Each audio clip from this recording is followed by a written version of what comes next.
మా కల్చర్ మంత్రివర్యులు జూపల్లి కృష్ణారావు గారికి, ఇతర పెద్దలందరికీ పేరు పేరున నా హృదయపూర్వక ధన్యవాదాలు.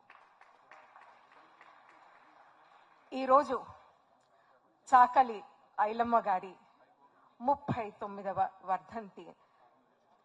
వర్ధంతిని పురస్కరించుకుని ఈ నృత్య రూపకాన్ని మేము ఇక్కడ ప్రదర్శించాం.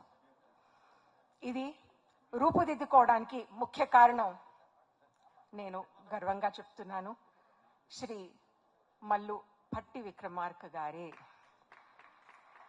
ఈ ప్రదర్శన 1 సంవత్సరం క్రితం వారు నాకు ఇచ్చిన సలహా మేరకు, సూచన మేరకు, స్ఫూర్తి మేరకు ఈరోజు ఇవాళ రూపుదిద్దుకుంది. గతంలో నేను ఎన్నో స్త్రీ పాత్రలు ధరించి ఉన్నాను. అవి పురాణంలో కావచ్చు, ఇతిహాసంలో కావచ్చు.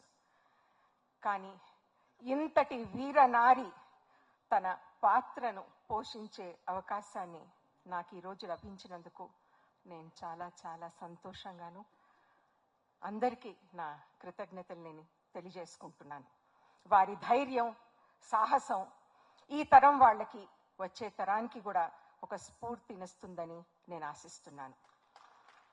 ఈరోజు చాకలి ఐలమ్మ పాత్రను ప్రదర్శించి ఇంతమంది పెద్దల ముందు నేను చేసే అవకాశం ఇచ్చిన పెద్దలందరికీ కూడా మరోసారి హృదయపూర్వక ధన్యవాదాలు.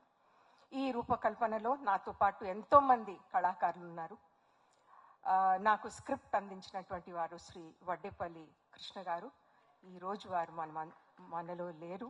హఠాత్తుగా వారు కొన్ని రోజుల క్రితమే పరమపదించారు. ఇది నేను చాలా బాధగా నేను ఇవాళ చెప్తున్నాను.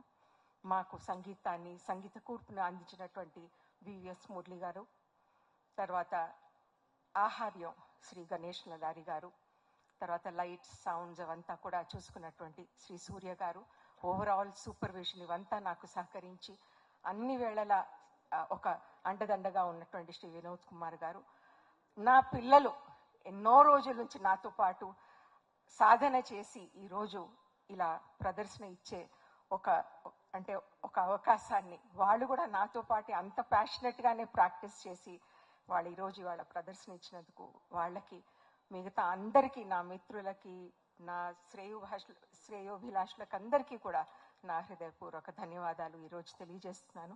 మరొకసారి పెద్దలందరికీ కూడా నా కృతజ్ఞతలు, వందనాలు.